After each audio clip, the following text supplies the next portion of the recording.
São 4.309 metros de extensão.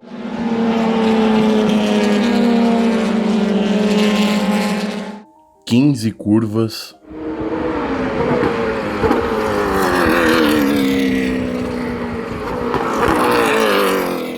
com capacidade para 60.000 pessoas,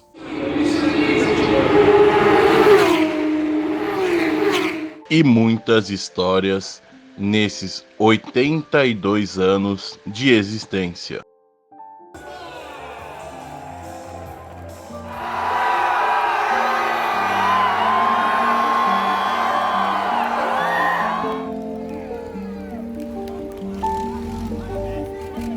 Esse é o Autódromo José Carlos Patti. Esse é o Autódromo de Interlagos.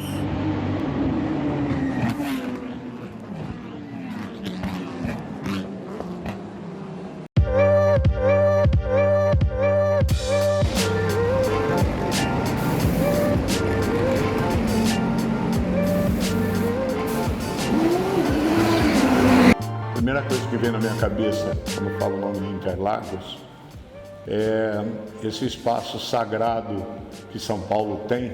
Primeira vez, curiosamente, não foi com automobilismo, foi com música. Foi no show do Kiss em 17 de abril de 99, uma semana depois do GP daquele ano. E foi muito marcante para mim eu poder ver as marcas dos pneus que eles tinham ranhuras, né? Então, a borracha ainda estava bem firme ali. E foi uma impressão bem interessante. A primeira vez que eu fui mesmo no autódromo, entrei no autódromo, foi no GP de 2001 como torcedor. Eu vou lá desde criancinha, né? Então é uma coisa que eu fui sempre acompanhando meu pai, e quando corri de Stock Car, na pista antiga ainda, né? Andei de Stock Car do lado do meu pai, no Santo Antônio ali, em volta da pista, obviamente devagar. E então essa memória eu tenho, eu lá com de 8, 10, 11, 12 anos, a gente, imagina, eu ia para a oficina de Stock Car do meu pai, em Interlagos, a gente pegava o carro na oficina, ia na rua até o autódromo com o carro de corrida, para depois de ir lá o meu pai preparar e fazer os treinos. Então tenho ótimas lembranças de lá. Eu cheguei aqui, para mim era tudo novo. Interlagos já era sagrado com as corridas que aqui tinha, né? Com o nome de José Carlos Passe, com a passagem de Ayrton Senna. Me lembro do GP do Brasil de 93, do GP do Brasil de 94, de outras corridas aqui realizadas, de Stock Car. Então, apesar de ser muito novinho na época, eu carrego sim essas lembranças, que foram as que me motivaram, claro, a seguir esse caminho como jornalista esportivo e principalmente no automobilismo. Cara, eu era criança, me trouxeram aqui numa corrida de Stock Car, acho que eu tinha uns 10, 11 anos. Tem até uma foto aqui, mostrar uma coisa assim sensacional. E aí, desde então, como continuei vinha em Fórmula 1, vinha em Stock Car, sempre que eu tive oportunidade eu vinha. Sempre gostei de velocidade, sempre tive na rua, tirando meus rachinhos, aquela coisa toda. E hoje aqui é uma coisa assim, fora de série. Interlagos, para mim, é o templo, né, realmente do automobilismo no Brasil, e onde é uma referência para todo mundo, por toda a história que ele tem. Eu trabalhava num site chamado Fórmula News, por um empresário, Geraldo Rodrigues, que foi manager do Barrichello, do Ricardo Zonta, Tony Canaan. E daquela época ele tinha um bom relacionamento com a BAR, que o Zonta tinha acabado de correr lá. E ele me deu uma credencial para eu ficar um dia acompanhando a Fórmula 3000, que estava junto. E no fim do dia ele me chamou para ir para dentro dos boxes. E eu tava sem comer nada. E tava de pé, andando, me divertindo e tal. Cheguei lá, ele quer ver o box, entrei no box e tal. Liga o motor, aquele motorzão Honda, ligou o motor, começou a subir um enjoo. Saí correndo, cara, fui no banheiro, comecei a vomitar. Aí eu lembro do cara falando, putz, tinha acabado de limpar o banheiro. E aí eu voltei, ainda ganhei bolinho e Gatorade dos caras. E logo em seguida eu vi o Schumacher e consegui um autógrafo dele. Uma das poucas vezes que eu pedi autógrafo pra alguém assim. Ele deu um autógrafo num bloquinho da Toyota, mas tudo bem. Em 1936, aqui em São Paulo teve uma corrida, em 1936, no centro da cidade.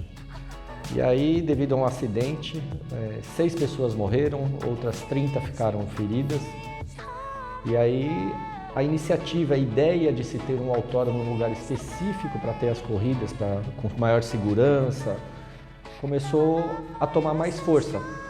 E Interlagos acabou sendo um lugar que foi feito um projeto piloto, um plano com residência, que era uma coisa afastada da cidade de São Paulo, afastada do centro de São Paulo. Então o aeroporto de Congonhas era longe, o autódromo mais longe ainda. E aí que foi feito esse projeto, foi desenvolvido por um engenheiro inglês, que era para ser meio que um balneário, uma área de diversão, de entretenimento. E aí virou esse nosso autódromo lindo de Interlagos, inaugurado em 12 de maio de 1940, na época com quase 8.000 metros, o circuito antigo, e hoje reduzido e tomado pela cidade, porque a cidade se desenvolveu, São Paulo acabou sendo muito grande, virou muito... não tinha essa expectativa na época, e hoje estamos aí.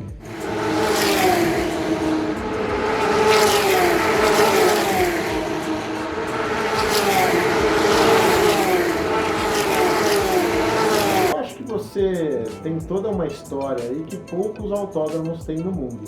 Se você pegar os grandes autódromos que marcaram a época, que a Fórmula 1 sempre relembra dos seus materiais, você tem Mônaco, você tem Monza, você tem Spa-Francorchamps, você tem Interlagos. Então são pistas que realmente ficaram marcadas para a história. Eu acho que essa corrida do Ayrton Senna em 1991 é uma das mais brilhantes que a gente teve no automobilismo como um todo. E a gente viu grandes momentos se repetindo aqui, né? Não só aquele, a gente teve em 1993 com mais uma vitória dele, a gente teve no passado dobradinha brasileira com Emerson e Patti, a gente teve decisão de campeonato aqui com o brasileiro quase sendo campeão mundial, teve outra decisão no ano seguinte com o Barrichello vendo o título escapar para o Button, teve uma corrida magistral do Hamilton em 2021. Então são grandes histórias que eu acho que marcam bastante essa pista como algo muito além do que só uma corrida, né? Foi muito bacana, aquela que ele quebrou o câmbio, que a gente estava na arquibancada lá vendo o problema que ele estava tendo e dava para ouvir da arquibancada que ele estava com problema. Então esse momento me marcou muito aí, eu ainda era moleque, né? E obviamente a primeira vitória minha lá na Fórmula Chevrolet foi muito bacana, foi na chuva e 93 eu acho que foi. E depois a minha primeira vitória na Truck também foi, em Interlagos. Então Interlagos costumo dizer na Truck que ela é a nossa Indianápolis, né? Assim como Indianápolis está para a Fórmula Indy, que eu participei por 6 vezes, para a Truck, né, ou para o Brasil, eu acho que Interlagos é o ponto mais, né, onde todo mundo quer ir, é onde os patrocinadores estão por lá e muita tradição. E por a Fórmula 1 estar lá, o autódromo sempre muito bem cuidado, e isso que é o mais importante. Para mim, é uma casa, uma segunda casa. O autódromo faz parte dos meus sonhos. Eu sonho que eu tô lá tranquilamente umas 2 vezes por semana. Que tudo bem, no sonho é tudo desconstruído, mas eu tô indo lá, tem a visão da subida da junção, que fica muito presa na minha memória, sabe? Então, pra mim é longe pra cacete de onde eu moro. Se eu for em linha reta é 24 km, se eu for pela marginal é 40 km, né? Você anda 3 horas, aí você olha na placa 17 km pra chegar. Parece que não chega nunca, mas quando a gente chega, a gente não quer ir embora, né? A gente só às vezes quer fugir do trânsito, mas a gente sempre acaba ficando até altas horas da noite. FIA, até onde eu sei, a FIA, assim, se você for construir um autódromo novo, a série de exigências é muito maior. Mas como eu falei, Interlagos é considerado pela FIA como um autódromo clássico, não pode sair do circuito, até porque os pilotos gostam. Só que tem uma história, ainda que você pegue esse mesmo traçado, essa mesma geografia, tudo igual e construa outra Interlagos em outro lugar, jamais vai ser Interlagos. Porque o que aconteceu aqui foi aqui, não é em outro lugar. Aquela chegada do Ayrton Senna, né? Não fui eu que narrei, não estava aqui, mas assisti como todo brasileiro, para lá de emocionado, né? Então, essas vitórias do Senna, aquele quase campeonato do nosso Felipe Massa, cara, entendeu? Então, o Timo Glock ali, ele quase, entendeu? Tava todo mundo com o coração na mão. Esses são fatos que aconteceram. E na Stock Car, títulos do Kaká, títulos do Daniel Serra, tricampeão, títulos do Ricardinho Maurício, piloto, do próprio Max Wilson, porque todos os finais da Stock carreavam para cá. Então esses títulos, sim, marcam. Assim, eu faço minhas corridas, disputo meu Campeonato Paulista também hoje, porque também é outra coisa que a gente não sabe. Eu não sabia que a gente podia vir qualquer um aqui andar. Pode, você vai, tira a carteirinha de piloto, se inscreve, arruma um carro e corre. Então hoje eu tenho corrido. Mas a curva que eu mais gosto de fazer mesmo é o mergulho. O mergulho ali é essencial. É fundamental, é gostoso fazer aquela curva, é bom. Pra mim a curva são duas, né? A laranjinha e a junção. A laranjinha é a curva que eu gosto de parar para observar a perícia dos pilotos. É aquela curva que você vê qual é a linha que cada um traça, e você vê se o cara tá perdendo tempo ou não. É a curva que diferencia os homens dos meninos. E a junção, eu gosto de ir lá mesmo, daquela curva. É um lugar legal e é uma curva marcante, né, pro esporte. Um cenário bonito, descida, subida.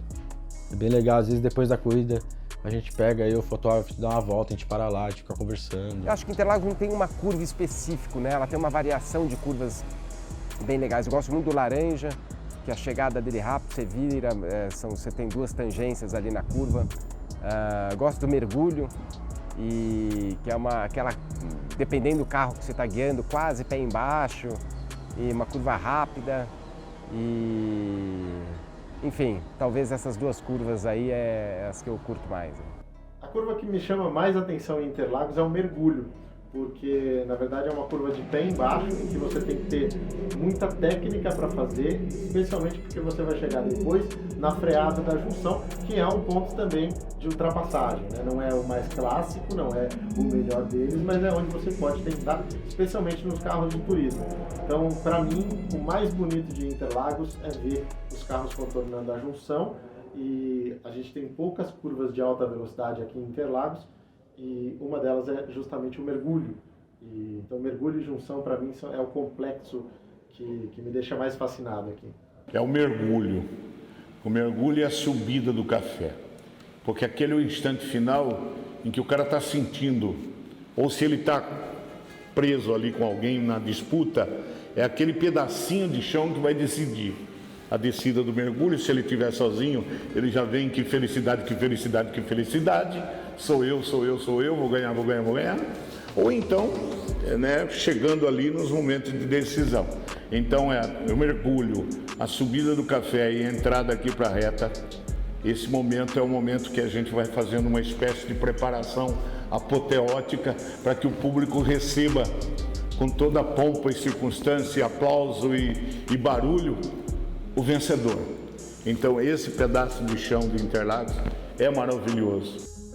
Que não sei se você lembra a largada, que um caminhão tombou em cima do outro na largada, a disputa na segunda corrida do Giafone com o Beto Monteiro, e era volta a volta e o Giafone se esforçando para segurar o Beto Monteiro. No finalzinho o Beto Monteiro passou, mas depois na cronometragem deu 002. É a emoção que a gente tem do automobilismo, e são corridas que vale a pena, né? Foi bacana ali, né? Eu consegui a pole nessa última prova de Interlagos, e foi um pouco de sorte também, porque a gente não tinha o caminhão mais rápido, mas para aquele momento a gente conseguiu acertar, né? A equipe fez um trabalho bacana também, mas na corrida eu sabia que ia ser duro, né? Então, mas foi muito legal. Acho que eu e o Beto temos um respeito grande aí um pelo outro, então dando espaço. Isso só acontece, essas disputas legais aí de ver, quando os dois se respeitam, né? Porque quando não tem isso, um começa a jogar o outro para fora e acaba decidindo a coisa mais rápido, de um jeito fácil também de fazer, que o fácil é bater e o difícil é você conseguir, né, manter lado a lado. Mas quando você está com, no caso do Beto, super tranquilo lá, numa ele levou a melhor, na outra eu levei a melhor, na briga com ele, e aquela chegadinha lá foi a freada do radar, e eu dei uma escorregadinha na última curva ali na junção, e ele tinha um pouco mais de reta do que eu, sabia que ele ia arriscar no radar e passou pelo pelinho ali. O espetáculo visual é uma coisa muito impactante, né? É um público diferente dos outros campeonatos, mas tem disputas, óbvio, e quando as disputas acontecem, elas impressionam, né? Como essa chegada que tivemos ali. Eu vi uma chegada bem parecida também de Opala, de Old Stock, tanto o pai e o filho, Djalma e Fábio Fogaça, também juntos. Né? Interlagos é uma pista que propicia muitas disputas, como a própria Fórmula 1 mostra. Eu jamais imaginei vir trabalhar aqui, nunca. Quando apareceu o convite, eu até achei que era brincadeira. Mas uma das coisas que mais me atraiu era justamente entender o que era a Fórmula 1, participar dessa organização, ver mais de perto, ver o funcionamento. E assim, eu tô acostumado com a administração pública, normalmente tudo é muito dificultoso, tudo é muito difícil. O pessoal da organização da Fórmula 1 está sempre aí, eles têm uma parte que fica aí o ano todo, e depois, quando vai chegando mais próximo do GP, que eles vão chegando em maior quantidade. E eu acho que a Fórmula 1, o Grande Prêmio, hoje é o Grande Prêmio São Paulo de Fórmula 1, é o maior evento da cidade de São Paulo. Então não tem nem o que discutir. É o evento que movimenta mais dinheiro no turismo da cidade, na economia da cidade, um único evento. Rede hoteleira, tem os Airbnbs, os restaurantes, shows marcados na mesma época, feiras como a Fenatran, premiações, enfim, é uma semana diferente, é uma semana especial. E ainda pode ter o salão do automóvel também nesse mesmo balaio, então 50 anos de corrida em Interlagos não, no Brasil, então é um marco, já faz parte do sangue da cidade, do país. Estranho vai ser o dia que a gente não tiver o GP do Brasil. Acho que o autódromo, de uma forma geral, é uma área que ocupa um espaço muito grande, e Interlagos vem sofrendo isso porque é no meio da cidade, né? A gente acabou de ver Curitiba sendo destruído, né? Porque é um processo normal, né? A cidade vai crescendo, o que era longe fica perto e o que era perto está dentro da cidade, né? Interlagos não foi diferente, e por isso que, assim, ao mesmo tempo que é muito importante porque gera, né, empregos diretos e indiretos, e tem o lance do esporte, que é muito bacana, mas eu também sou a favor de ter os shows, sou a favor de ser uma arena multiuso, porque de fato é uma área muito grande para você estar no meio da cidade, e o automobilismo não é tão grande assim para ocupar uma área daquela dentro da cidade. Então, a partir da hora que você faz o que eles estão fazendo em Interlagos, que é uma arena multiuso, eventos, aí se torna super viável, né? Porque você está atendendo o automobilismo, que é o principal negócio, né? Só que ao mesmo tempo usando aquela área toda para atender outras atividades. Então, eu acho que tem, né, todos, mundialmente falando, eles estão fazendo autódromos pensando né, com a cabeça um pouco mais aberta e não ficar focado só no automobilismo, porque não necessariamente fecha a conta, né, um monstro daquele tamanho lá para atender um automobilismo local e algumas provas. No caso do Interlagos tem a Fórmula 1, mas hoje eu vejo Interlagos com tudo que ele traz, mesmo sem a Fórmula 1, eu vejo ele tranquilamente se mantendo do jeito que está. Por quê? Porque tem tudo isso acontecendo. Eu acho que as praças esportivas, na minha opinião, elas deveriam ser preservadas como a gente tem a preservação ao meio ambiente, porque o lado social que essas praças promovem é muito grande. Então, quando eu digo igual ao meio ambiente, como assim? Você não corta uma árvore do seu quintal simplesmente. Você precisa de um estudo, você precisa de uma autorização para efetuar isso. Eu acho que as praças esportivas, quando elas são destruídas, como a gente já viu em Curitiba, como a gente já viu no Rio de Janeiro, como a gente já viu quase em Brasília, você perde um compromisso social muito grande. Aí você fala, mas o automobilismo é um esporte de elite. Sim, os pilotos, as equipes muitas vezes são de elite, mas você tem mecânicos, você tem engenheiros, você tem toda um ecossistema em volta do automobilismo e que também vai ser impactado por isso. Você tem todo o entorno do autódromo.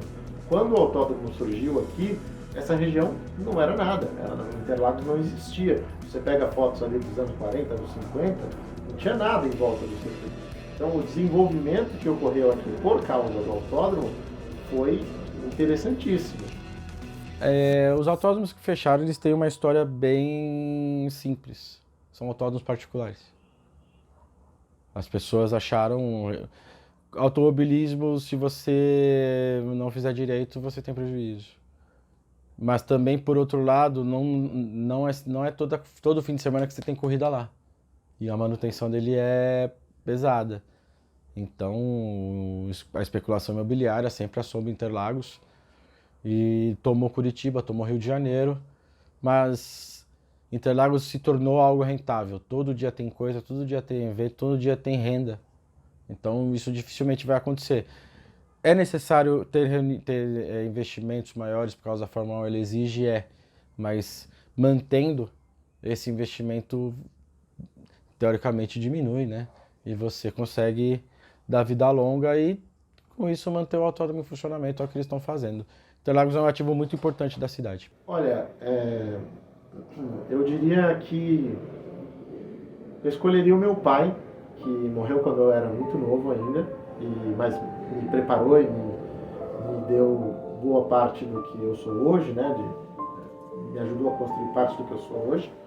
E Interlagos também foi assim. Foi a primeira pista que eu visitei, foi a pista onde eu comecei os meus primeiros trabalhos e foi ela que me permitiu chegar até aqui. Então eu só posso dizer muito obrigado e dizer que eu sempre vou ter muito respeito pela pista, pelo circuito e pela história que Interlagos tem. Interlagos, você está ficando velhinha, mas está muito bem conservada e não vai embora não, fica aí para sempre. Aí, moleque, aproveita as férias que ano que vem tem mais. Interlagos, você consumiu grande parte da minha vida. Interlagos, você me deixou viver aqui talvez muito mais do que com os meus amigos, nas festas, casamentos, batizados que eu não fui, né? De Interlagos você consumiu prazerosamente da minha vida grande parte dela, mas eu não me arrependo nunca. Me entreguei a você, Interlagos, da maneira mais bonita que eu pudesse fazer, porque eu não queria ser o egoísta do locutor que não tivesse se emocionando e passasse isso para aquele público que vem abraçar você em Interlagos esse tempo todo. Viva para sempre. Live together. Viva para sempre, esteja sempre entre nós, porque isso aqui é sensacional. Eu tenho muito amor, estou muito feliz de estar aqui, me sinto um privilegiado, honrado e só tenho a agradecer a oportunidade. Você vê que é de coração mesmo. Então, leve nesses 20 não, né? 86, faz a conta aí, mas deve ser 30 e tantos anos, quase 40. Interlagos, leve comigo, eu vou embora daqui dessa terra, mas eu vou deixar aqui a minha voz falando por muitos e muitos tempos, muitos e muitos anos, porque você está em mim e eu estou em você, Interlagos. Viva Interlagos, o palco do automobilismo brasileiro, mas o palco das emoções de todo brasileiro. Viva Interlagos!